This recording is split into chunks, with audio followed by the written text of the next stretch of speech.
la réalité la plus grande, la plus extraordinaire, la plus haute qu'il puisse y avoir dans la réalité, c'est quoi? T'as rien de plus haut, t'as rien de plus précieux, t'as rien de plus extraordinaire. Comment? Je te montrais la vérité, je te montre le sens de la vie, tout ça. Tu bouges pas, tu seras aidé, tu seras soulevé, ça sera dur. Le héros du monde, le monde tient sur toi.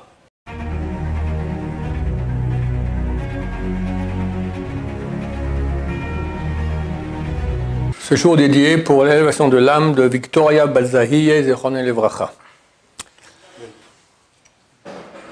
La Gemara raconte dans Psachim, peut-être que vous l'avez étudié, qu'il y avait un rabbin qu'on appelait Rabbi Shimon Hamsoni, et qui disent que non, il s'appelait Nehemia Hamsoni, peu importe. Oui, Bli Neder, mardi prochain, si on n'est pas en guerre, alors on va dans le nord au Kivot HaTzadekim, les tombeaux des Tzadekim, on ira sur la tombe de Rabbi Shimon Hamsoni, de ce rabbin-là, qui s'est dit, on sait bien que la Torah, il n'y a aucun mot qui est écrit pour rien.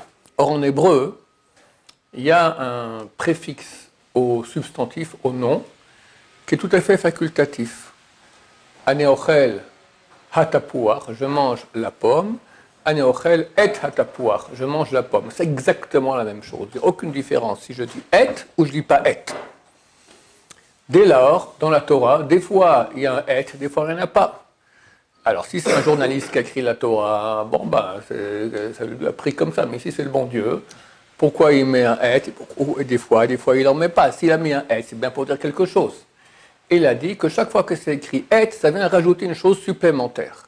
Il commence Bereshit, bara Elokim et Hashamaim ve et haaretz. Et Hashamaim, Dieu a créé le ciel, mais un truc en plus. Quoi en plus? Le paradis.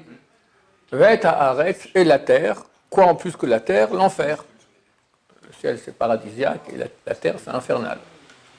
Et comme ça, chaque fois que la Torah qui veut le mot et, il dit qu'est-ce que ça vient rajouter. Et arrivé au verset et Hashem Elokecha tira. Tu auras la crainte de l'Éternel ton Dieu.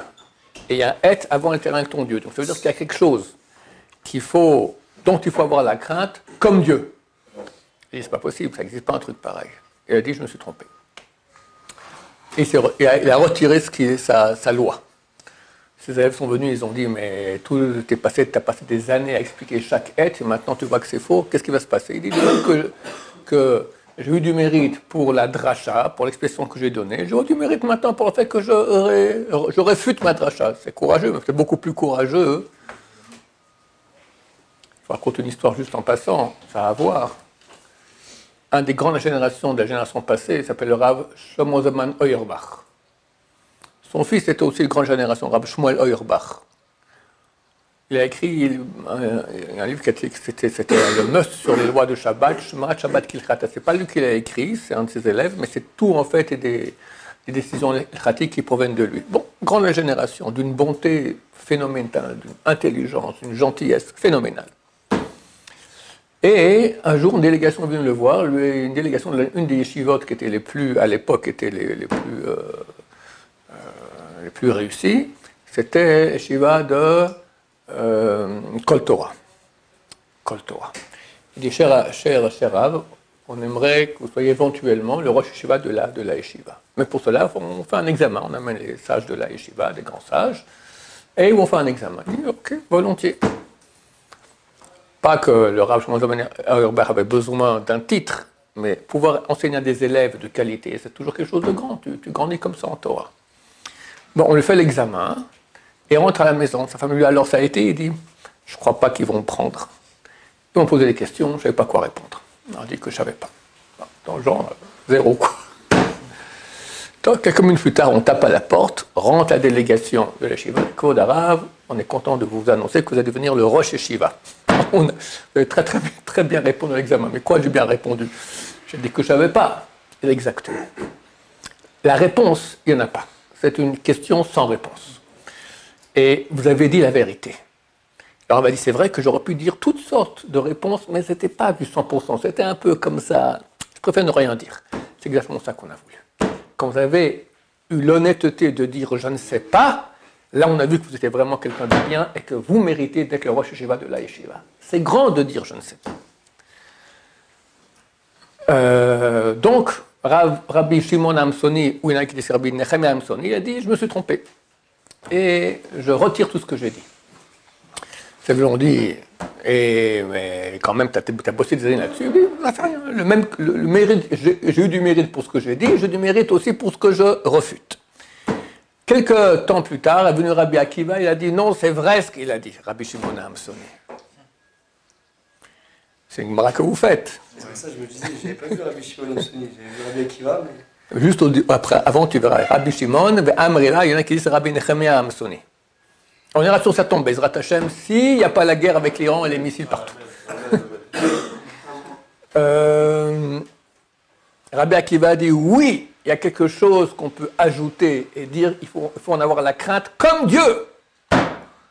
Si Rabbi Nechemia Amsoni, tout ce qu'il a dit c'est faux, parce qu'il a dit qu'est-ce que je peux comparer à Dieu de le craindre? Comment Akiva peut venir? Il y a quelqu'un, oui, quoi, il y a un deuxième Dieu, à Dieu ne plaise. Il a dit qui c'est? Tamid Chacham. Un sage d'Israël. Il y a le mitzvah d'avoir la crainte d'un sage d'Israël comme Dieu. En tout cas, presque comme Dieu, on va dire. C'est phénoménal. Le Chazon Ish, il dit, tu comprends bien, par ces paroles des sages d'Israël, c'est une barre dans Psachim, que la réalité la plus grande, la plus extraordinaire, la plus haute qu'il puisse y avoir dans la réalité, c'est quoi? À part Dieu, un Tamid Chacham. T'as rien de plus haut, t'as rien de plus précieux, t'as rien de plus extraordinaire. Comparé à Hachem, c'est pas des façons de parler. Rabbi Akiva, c'est de la Torah. Donc chaque personne qui s'aime bien, il devrait avoir comme but dans sa vie de devenir Tamid Chacham. Qu'est-ce que t'as mieux que ça? Être millionnaire? J'en ai vu, hélas. Moi, je viens de Genève. Bon, c'est très longtemps que je n'ai plus été, mais à l'époque, je crois que c'est une des parties au monde où tu as le plus de millionnaires au mètre carré. D'accord? Rien de spécial. Franchement. Hein? C'est rare. C'est rare. C'est très rare parce que quand tu as. D'abord, faire de l'argent, s'occuper, ça te prend du temps, tu ne pourras pas être un grand Tamid Chacham. Maintenant, peut-être tu as reçu un héritage, ton père était millionnaire, tu deviens millionnaire aussi. Mais l'argent, il faut s'en occuper. Ce sont des. Je te raconte une histoire. Moi, j'ai un père millionnaire, Baruch Hashem. Et quand je me suis marié, j'ai eu un enfant, il a eu 4-5 ans, puis il fallait le faire rentrer dans un Talmud Torah. Maintenant, à l'époque, les bons Talmud Torah étaient ashkénazes, même peut-être encore aujourd'hui. Maintenant, moi, je suis Sfarad, je suis Baal Tshuva, et je viens de l'étranger. J'ai toutes les bonnes qualités pour pas que mon fils ne soit pas reçu dans ce Talmud Torah. C'était presque no chance, aucune chance. J'appelle mon père, papa, tu sais quoi? J'ouvre un Talmud Torah. Sfarad, ce sera le meilleur Talmud Torah du monde. J'en parle au directeur actuel de la Yeshiva, le Rabben Chaim, on est ensemble au Kollel, qui me dit qu'il est d'accord de s'occuper de ça, d'être le directeur. Moi, je n'aurai pas grand-chose à faire. Mon père donne l'argent chaque mois, il est d'accord, je transmets, et voilà. Tov, on a commencé, on a préparé, on est allé voir, tac, tac, tout était prêt. Après, j'ai dit, bon, on ne fait rien sans poser la question à un grand d'Israël. Mais le Rav Shach, à l'époque, c'est le plus grand de la génération. On rentre chez lui, et je commence à lui raconter. J'ai mon fils, je suis à Sfarad, le Talmud Torah, machin, tout ça, je vais ouvrir un Talmud Torah, tout ça. Et le Rav, il écoute tout ça, il fait comme ça, je l'écoute, les yeux fermés. Il avait presque 100 ans, c'était un très grand sage d'Israël, peut-être 90 ans à l'époque, comme ça. Après, je lui ai mis d'un autre côté, je grandirai en Torah. Et à ce moment, quand j'ai dit ça, j'ai eu un punch de sainteté, d'envie. Le Rav, il a ouvert un peu les yeux, après il a fermé. Et j'ai ressenti aussi une sorte de feedback, comme s'il m'envoyait un punch comme ça de lumière dans la figure que de ma vie, je n'ai pas ressenti. Et après, je lui dis, bon, je vais m'en grandir en Torah. Puis là, je vois, il fait non, comme ça. Bon, je dis, bon, alors c'est oui pour le Talmud Torah et non pour l'étude de Torah. Il m'a dit, Asalos Robim. J'ai rien compris, c'est avec l'accent yiddish. Tu veux faire Atzalat Rabim, tu veux sauver beaucoup de monde, et tu dis, tu pourras sauver beaucoup plus. Le projet a été mis à l'eau, terminé, et je suis revenu au pupitre et j'ai commencé à étudier Baruch Hashem. Puis après, je suis devenu, j'ai commencé à faire des conférences pour sauver le peuple d'Israël avec la Tchouva, etc. Pourquoi le Rav, il m'a dit ça, le Rav Shach? C'est pas moi qui ai dirigé le Talmud Torah. C'était le directeur. Moi, je n'ai qu'à prendre l'argent de mon père, transmettre. C'est rien. Eh bien, c'est pas comme ça. C'est pas comme ça. Quand tu as de l'argent, tu dois t'en occuper, tu regardes, tu fais attention, tu en parles, etc. Tu as une place dans la tête qui est occupée, tu ne peux pas être racham. Ça n'existe pas. Ça existait peut-être à l'époque de nos ancêtres. Aujourd'hui, ça ne marche pas. En passant, j'avais un oncle, le frère de ma mère, dont le père aussi était millionnaire. Moussaïov, une famille. Et le fils de donc, mon oncle, il est décidé d'aller Shiva du Rav Shach, Ponovitch à l'époque. Bon, il était là-bas 1 an, 2 ans, 3 ans. Puis après, mon grand-père lui a dit, mon cher ami, allez, tu dégages, tu vas aller travailler. Et lui voulait étudier la Torah. Alors Rav Shach lui a dit, non, tu dis à ton père que non. Alors mon grand-père, il a dit, c'est comme ça, je coupe les fonds, je coupe les robinets. Rav Shach a dit, c'est bon, nous on va, qu'est-ce que ça coûte un Bachor Yeshiva? Ça va, nous on s'occupe des robinets, c'est nous on payera. Bon, il s'est marié, etc. Pour finir, il est sorti travailler. Et quoi? Il est sorti travailler, il a arrêté d'être travers. Mais c'est fini, il est parti en cacahuète. Alors il est religieux, tout ça, mais c'est terminé. On ne peut pas faire. Il voulait, quand il est sorti, faire un peu de travail, le reste du temps, il a la Torah, c'était un Talmid Chacham. Fini, ni Talmid, ni Chacham. Parti en cacahuète. C'est pas possible. Le monde, il est trop pris et nous, on est trop faibles.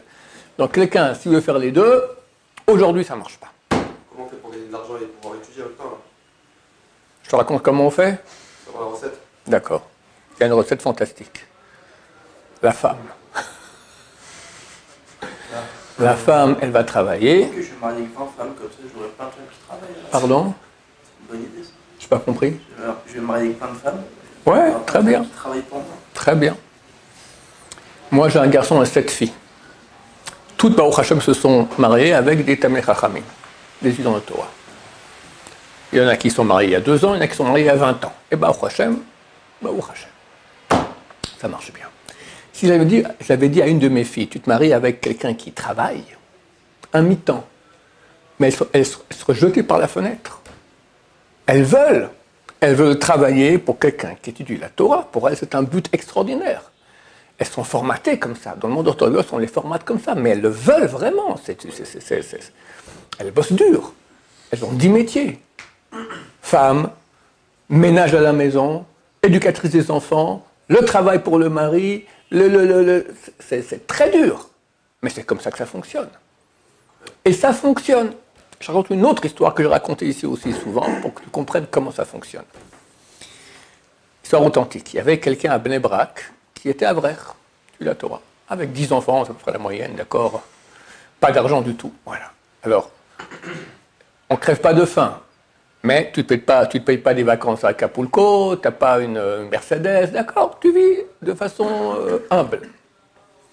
Il arrive le moment où il faut marier ses enfants. Et quand on marie, il faut allonger. Donc, sa fille se fiance avec un garçon, et ils font le fiançailles. Et au fiançailles, d'habitude, les 2 papas parlent ensemble, combien tu mets, combien je mets, etc. Le père du garçon, c'est un type riche. Il avait 3 enfants, il avait un métier, c'était pas un Talmid Chacham, un métier, il travaillait religieux, mais il a une bonne paye, il a de l'argent, il a 3 enfants, ça va, c'est pas... L'autre, il n'a rien du tout, il a 10 enfants, il faut allonger, comment on fait? Alors la vraie, il a dit, écoute, toi, tu as les moyens, moi, je n'ai pas. Viens, normalement, on fait moitié-moitié. Toi, on fait 3 quarts et moi, je mets 1 quart. Je dis non, pas question, moitié-moitié. Je comprends, mais je n'ai pas les moyens. Ok, mais c'est moitié-moitié. Pourquoi je devrais payer ton quart en plus? Le Talmid Chacham, il dit, tu es prêt qu'on aille voir un grand de la Torah qui tranche? Je dis, ouais, pas de problème. Ils sont allés voir le Rav Steinman. Le Rav Steinman, il a dit moitié-moitié. Le Talmid Chacham était interloqué. Mais comment je vais faire? C'est impossible. Il faut allonger, on paye d'habitude 1 mois de location d'une maison pendant 1 an de location, on paye le mariage, on paye les meubles, on paye les habits, on paye les machins. Et pour une fille, c'est beaucoup plus. Un garçon, pour se marier, c'est le chapeau et le costume, c'est fini. La fille a la robe de mariée, le bouquet, et la coiffeuse, et la maquilleuse, et les machins. Je dis, j'ai marié 7 filles, d'accord? C'est de la folie pure. Alors, Baruch Hashem, il est interloqué. Le Rav Shaman lui a dit, je vais t'expliquer. Lui, il est dans la nature. La nature, on travaille, il y a de l'argent, on ne travaille pas, il n'y a pas d'argent. C'est normal, c'est comme ça. Toi, tu fais partie des mangeurs de manne. Les mangeurs de manne. Pendant 40 ans dans le désert, ils avaient travaillé, il n'y a pas de champ, il n'y a rien, pas de travail. Ils étudiaient la Torah. Comment ils mangeaient? La manne tombait. Toi, tu fais partie des mangeurs de manne. Donc, t'en fais pas, tu auras tout ce qu'il faut. Ça tombe du ciel. Effectivement, c'est tombé du ciel, et il a pu marier comme ça, et ça doit qu'on le premier, mais on voit bien. On vit dans des quartiers orthodoxes, les gens n'ont pas les moyens, et ils marient, ils achètent des appartements, etc. Alors, c'est dur pour tous, mais ça marche. Ça marche. Il y a, pas même Abraham, il y a un Dieu qui s'occupe du peuple d'Israël, il ne faut pas oublier. On est un peuple anormal. Le fait que tu sois juif aujourd'hui, après 3300 ans, plus 2000 ans d'exil, où chaque génération vient pour nous tuer, et tu es encore là en tant que juif, ça prouve qu'il y a un bon Dieu qui gère le monde. Ce bon Dieu, il veut qu'on étudie la Torah. Tu rentres dans le camp des Tamir Chachamim, Dieu dit, c'est moi qui m'en occupe. Et c'est vraiment comme ça, tu le vois. Je ne dis pas que c'est facile, mais c'est clair que ça fonctionne. Alors, on ferme la parenthèse sur la Parnassa, et on voit l'importance d'être un Tamid Chacham. Comment on fait pour être Tamid Chacham? Comment on fait? Il faut étudier la Torah. Mais tu vois qu'il y en a beaucoup qui vont étudier, il reste des petits. Tamid Chacham petits, grands. Nous, on aimerait des grands Tamid Chacham. Je dis ça, je suis mal placé pour le dire. Bon, moi, je m'occupe de l'Yeshiva, je m'occupe de faire chouva aux gens, etc. Sinon, j'aurais espéré d'être un plus grand Tamid Chacham. Ça vaut pas plus le coup? Pardon? Ça vaut pas plus le coup? Ça vaut plus le coup. De quoi? D'être Tamid Chacham. Quand j'ai voulu commencer, moi, ça m'a pris. D'abord, j'étais dans une yeshiva où c'était là-bas le fief des plus grands conférenciers israéliens qui faisaient tchouva au peuple. Donc moi, j'ai vu ça, j'ai vécu ça. Mon prof de Gemara, c'est le Rav Noé Gershal, il est très connu en Israël, c'est un très très grand faiseur de ballet tchouva, etc. Et puis ça m'a pris de le faire en français, parce qu'il n'y avait rien en français. Je suis allé au Rav Ben Salman Shaul, il m'a dit, comment tu sens que tu es en études? Tu sens que tu avances? J'ai dit oui. Mais un oui, de vous avez un jet de knouch. Le Rav, il a fait comme ça en arrière. C'est des gens qui voient, ils voient la lumière, d'accord? C'est des gens très hauts. Il a sauté en arrière comme ça. Tu vas étudier.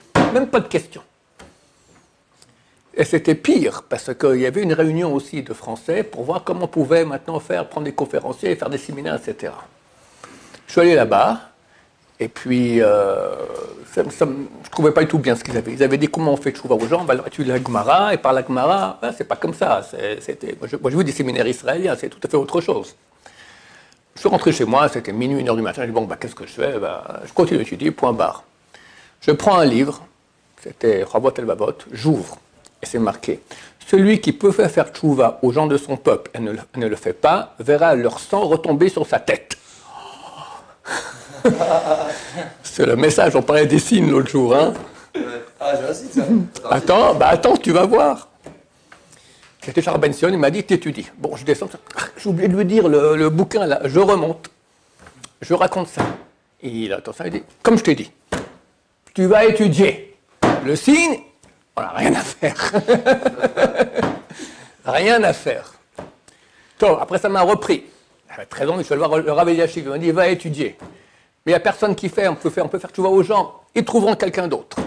Et comme ça. Puis à la fin, je ne savais même pas, il y avait un voisin français à côté de moi, et un jour il me dit, tu as envie qu'on apprenne comme ça une conférence?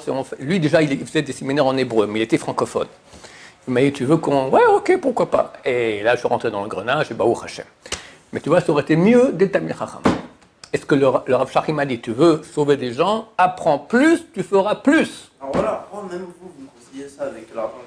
Quand je vous dis, ouais, j'aimerais nourrir les gens, tout ça. Bah, vous me dites, ouais, quelqu'un d'autre doit se mettre. C'est exactement la même histoire que vous. Ça veut dire que vous me dites quelque chose. Vous me dites bon, on ne va pas mélanger les chaussettes avec les torchons.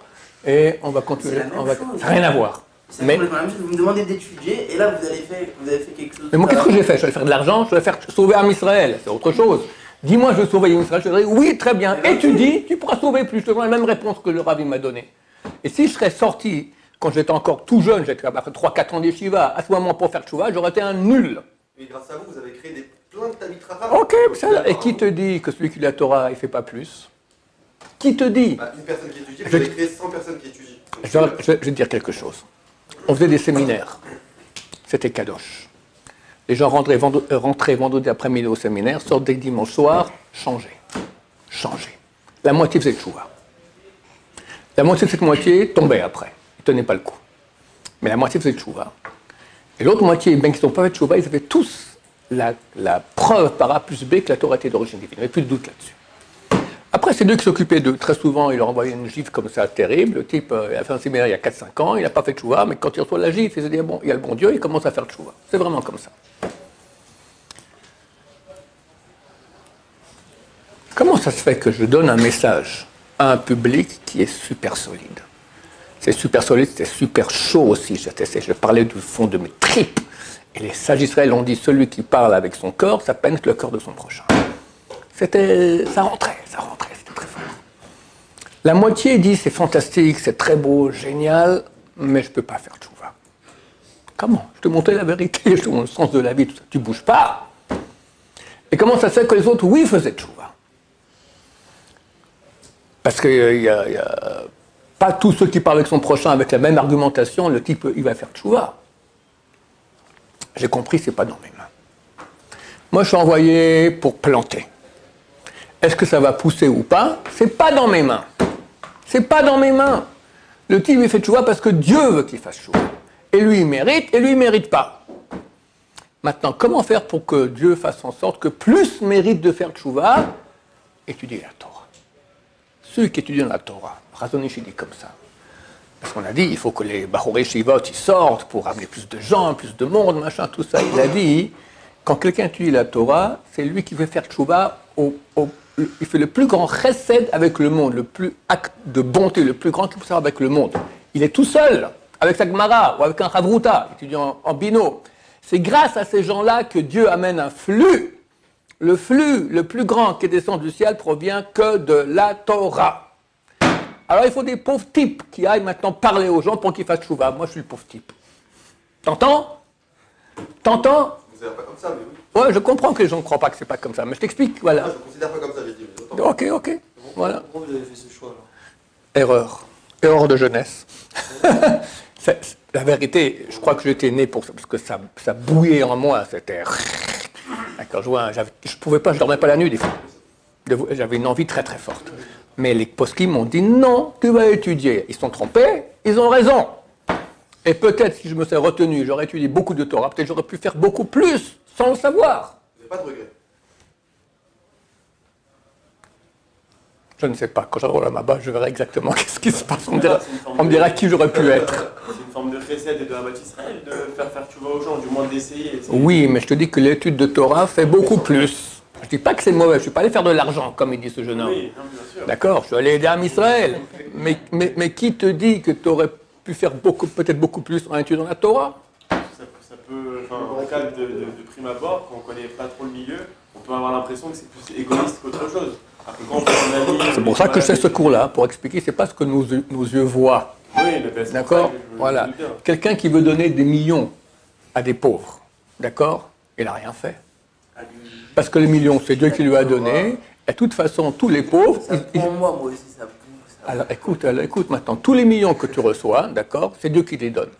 Et toi, tu as l'obligation de les donner aux pauvres. Donc Dieu te prend comme robinet pour donner aux pauvres. Pourquoi tu es un robinet? C'est quoi un robinet? Un robinet, on ouvre, on ferme, tu fais rien.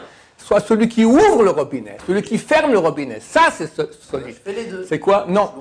Ça c'est... Non. Pour ouvrir le robinet, tu as mis tracha. Oui, mais une petite épreuve, c'est rien. Ce que tu dois faire, tu as l'obligation de donner maaser. Mais celui qui fait que tu aies de l'argent, celui qui va faire que les pauvres vont recevoir de l'argent, ça c'est Dieu qui gère. Dieu gère en fonction de quoi? Étude de Torah. Nous ose l'Elohim, de donner la force à Dieu. Que moi, je donne de la force à Dieu. Un verset. Nous ose donner de la force à Dieu. Je donne de la force à Dieu. Dieu a besoin de ma force. Réponse oui. Étude de Torah. Ose, c'est Torah. Par le fait qu'on étudie la Torah, on voit un flux là-haut et Dieu en ricochet amène un flux en bas. Il n'y a pas de Torah, il n'y a pas de flux. Il y a moins de Torah encore, il n'y a plus de peuple d'Israël. Terminé. Ou des morts et des blessés, Hachem Mishmor. Une Shoah. Une Shoah.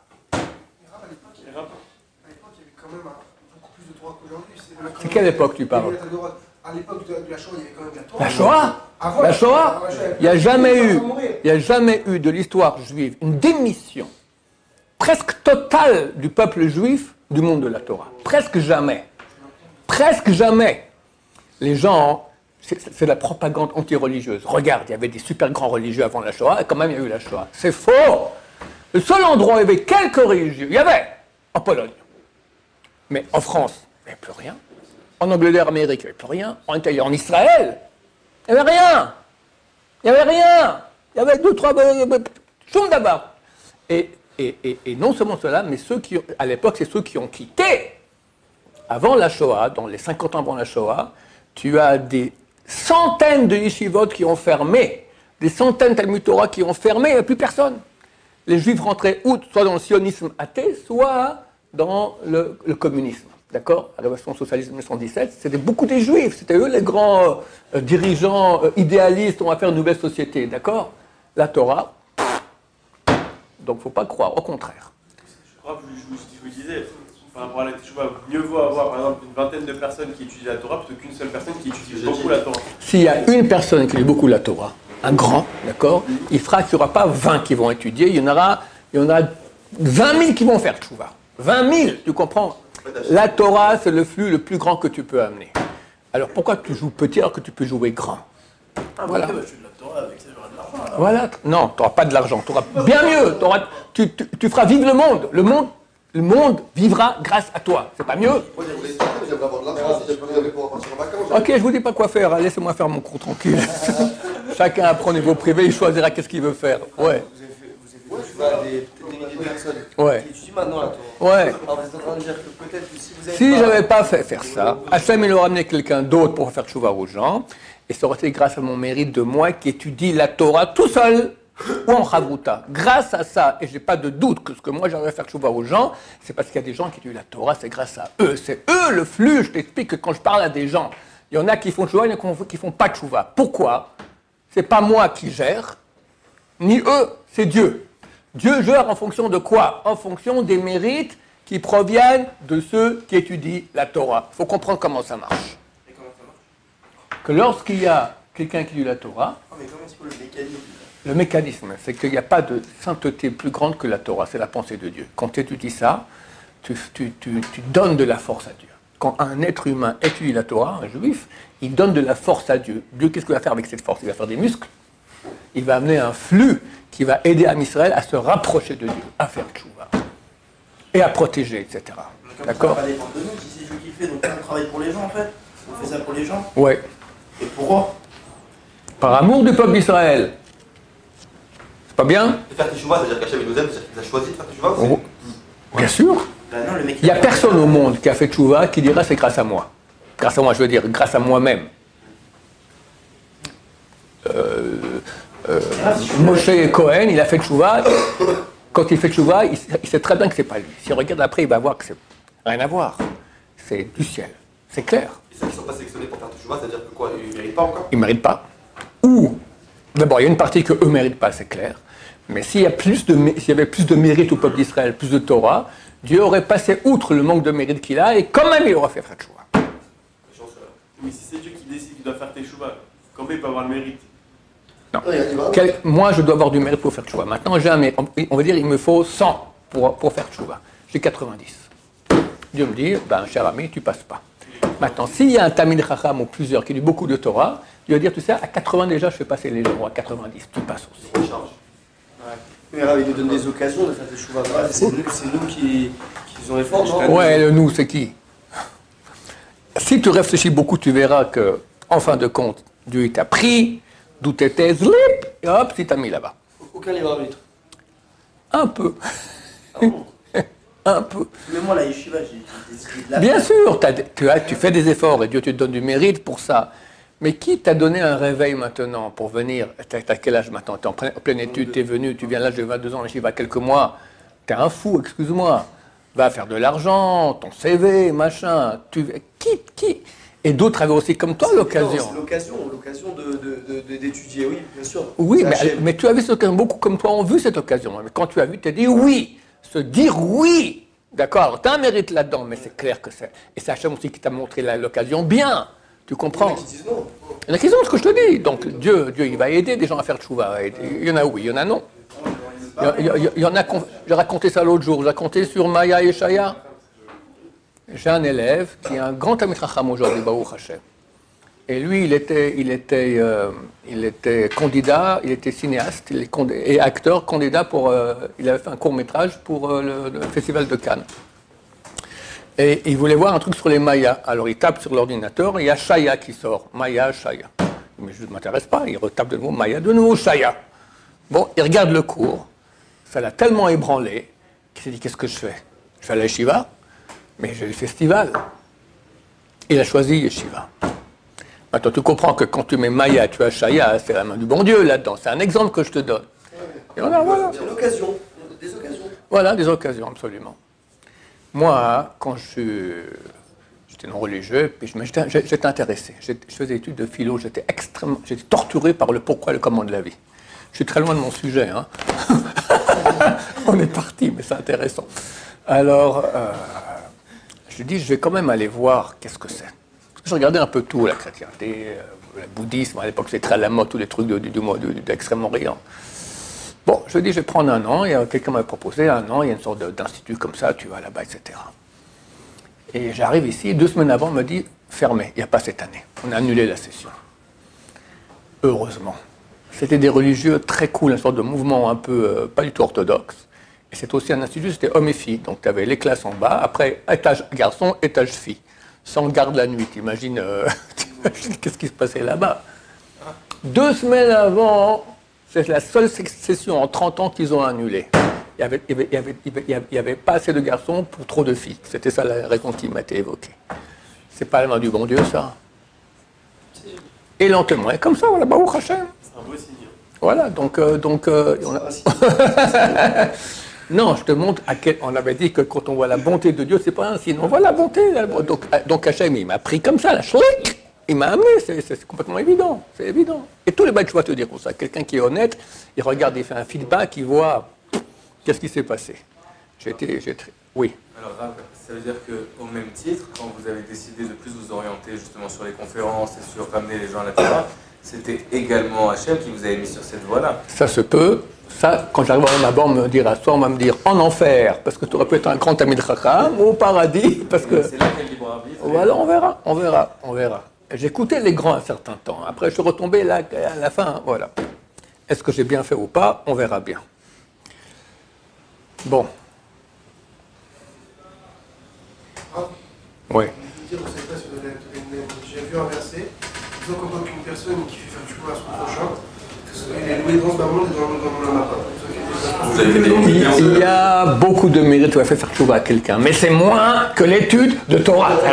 Il faut se mettre dans le crâne. À quel point l'étude, ça c'est... Mais oui, c'est phénoménal, il n'y a rien de plus. Il n'y a rien de plus. Allez, je vous dis quand même ce que je voulais vous dire. C'est écrit dans la paracha. Dans la paracha, on parle de la construction du temple. Il y avait un grand responsable qui s'appelait Betzalel Ben Uri Ben Hur. La Gemara, dans le traité Brachot, page 55, elle dit Betzalel est appelé au nom de la sagesse. Betzalel, pourquoi? C'est marqué dans le Midrash, le Midrash le ramène, que Dieu a dit à Moshe Rabbeinu construis un sanctuaire et mets dedans les ustensiles, le tabernacle, la menorah, etc. Et Moshe est venu vers Betzalel, lui a dit, Dieu a demandé qu'on construise un sanctuaire, alors construis les ustensiles et après le sanctuaire. Alors Betzalel lui a dit, mais je ne comprends pas, Minhag Haolam, la coutume du monde, c'est pas comme ça. Quelqu'un, il a une maison, il construit une maison, après il fait les ustensiles, il les met dedans. Si on fait les ustensiles, on n'a pas la maison dans laquelle les mettre, ça ira pas. C'est pas kavod pour les ustensiles, donc il faut faire d'abord la maison, après les ustensiles. Moshe lui a dit, oui, tu as raison, c'est comme ça qu'il m'a dit Dieu. Betzel, elle, Haïta Ve'adata, dans l'ombre de Dieu, tu étais sous le couvert de Dieu, tu étais et t'as su. Betzel, quel, à l'ombre, sous Hachem tu étais. Maintenant le type, il est calé. Tu vois, Moshe Rabbeinu, qui était, à l'époque, c'était juste après qu'il était 120 jours, en tranche de 40 jours, au mont Sinaï, sans boire et manger, il parle avec Dieu. Et toi, tu viens et tu lui expliques qu'il s'est planté. Et il est fortiche, ce Bezalel. Quel âge il avait? Quelqu'un sait? 14 ans. Moins. 9 ans. Bezalel, c'est écrit dans Traité Sanhedrin, page 69, il avait 13 ans. 13 ans. Hier soir, j'ai eu la bar mitzvah d'un de mes petits-fils, j'ai parlé de ça justement. Qu'il avait 13 ans, c'est sa paracha. À 13 ans, il dit à Moshe, non, c'est pas comme ça, et il a raison. Et comment il savait? On pose la question, il a dit à Moshe, regarde, minhago shalom, la coutume dans le monde, c'est qu'on fait d'abord la maison, après les ustensiles. C'est pas un argument, ça, la coutume dans le monde. Je parle maintenant de construire le sanctuaire, tu me parles des coutumes du monde, quelqu'un qui va acheter une maison et il met ses meubles là-bas. En fait, les sages d'Israël ont dit que Bezalel, il connaissait les lettres avec lesquelles le monde a été créé.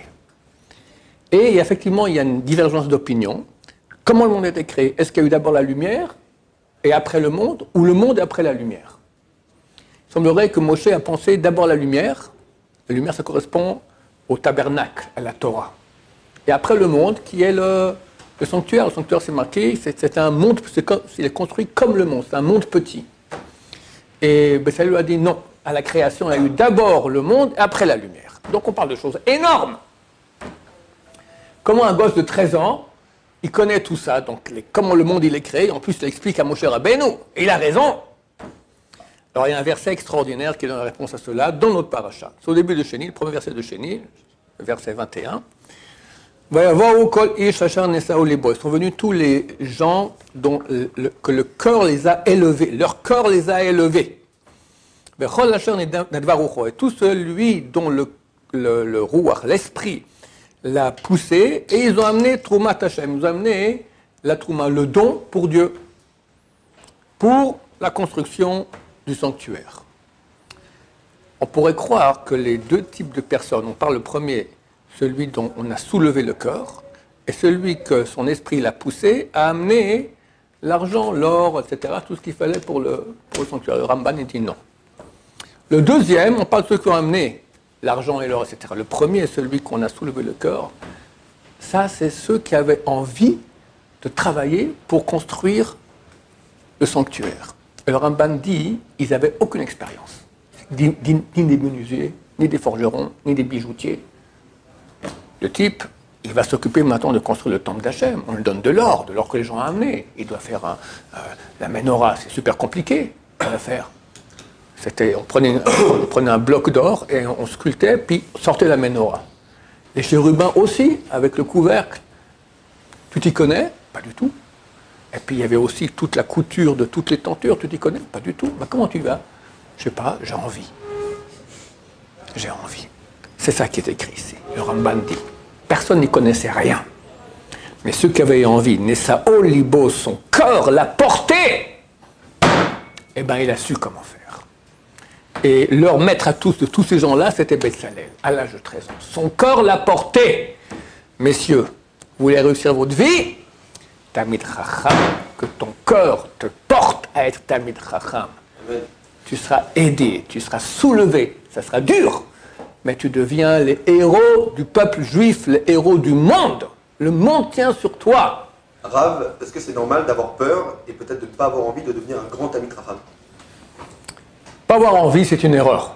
Parce que, comme je t'explique, c'est le fleuron de toute l'humanité. Peur, c'est anormal que tu n'aies pas peur. C'est marqué dans le traité Megillah, page 17. Si tu as peiné, tu peux croire que tu as trouvé. Si tu n'as pas peiné, ne crois pas que tu as trouvé.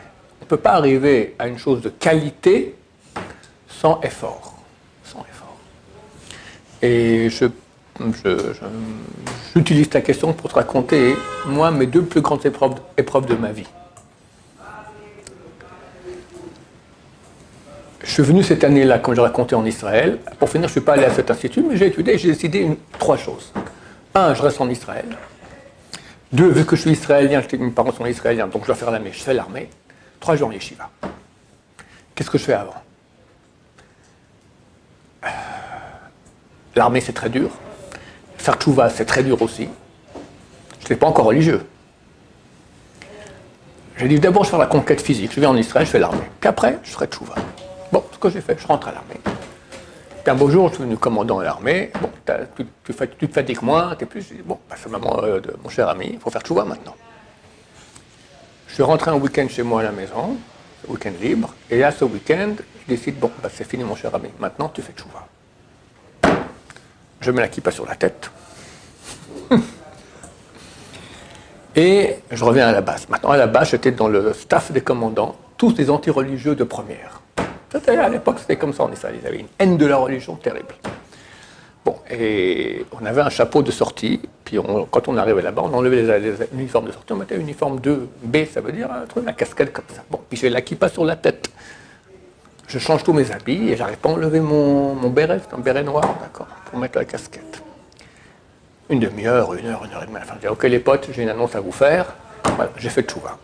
J'ai enlevé la casquette, et la kippa. Un a rigolé un peu. C'était le plus dur. Très très dur. Le deuxième, à la fin de mon service militaire, il y a eu la guerre du Liban. Et je me suis battu là-bas en première ligne. Et après, je quitte l'armée. Je dis, bon, je vais aller en yeshiva. Et un matin, j'arrive à un yeshiva comme ça, un peu comme un autre, les escaliers qui montent au premier étage. Et chaque marche que je fais, c'est comme si je soulevais des montagnes. Très, très, très, très dur. Une peur terrible. Vous aussi, j'imagine, ça revient une semaine. Tu arrives à la yeshiva, tu as peur, tu vois les orthodoxes, tu te dis, c'est terrible. Je monte, j'entends un cri en yiddish. Glacé sur place. Demi-tour, je suis parti. Je suis parti. Après, je me suis dit, il y a quelques semaines, tu étais au Liban, dans la région infestée de commandos syriens, super dangereux, tu as survécu. Là, parmi tes frères à Jérusalem, des religieux, tu t'arrêtes à l'extérieur, tu rentres dedans, tu te bouches le nez pendant 10 secondes, après tu sors, mais pas t'arrêter dehors. Rentre. Je repars l'après-midi. Et chaque marche, mon épreuve la plus dure de ma vie. Très dur, très dur. On a des peurs anormales. Yetzerara. Parce que vraiment, il n'y a rien de grave. Au pire des cas, ça sent mauvais. Tu sors, d'accord. Qu'est-ce que... J'arrive, j'ai compris. Là-haut, il y a un type qui reçoit avec un grand sourire en jeans, normal. En bas, il y a une shiva de Hasidim, Ashkenaz. En haut, mais shiva comme la nôtre, normal. des gens normaux. Mais imagine que je ne serais pas revenu. Le Yetzerara, il se bat. Il se bat pour t'empêcher. Tout ce qui a de la valeur, ça ne peut pas être facile. Ça n'existe pas. Donc le fait que tu aies peur, c'est le meilleur signe qu'il puisse y avoir. Si tu es à l'aise, que tout va très bien, ça ne vaut pas grand-chose. Si c'est dur, ça veut dire que les Sarah, il a peur de toi, ou là là, il va envoyer. Les Sarah se battent avec l'imagination. Parce que tu vois, un orthodoxe, ça n'a rien de grave, mais t'imagines, le monde orthodoxe, là tu rentres. C'est complètement imaginaire. Mais c'est comme ça qu'il agit. Baruch Adonai, l'olam, amen, amen.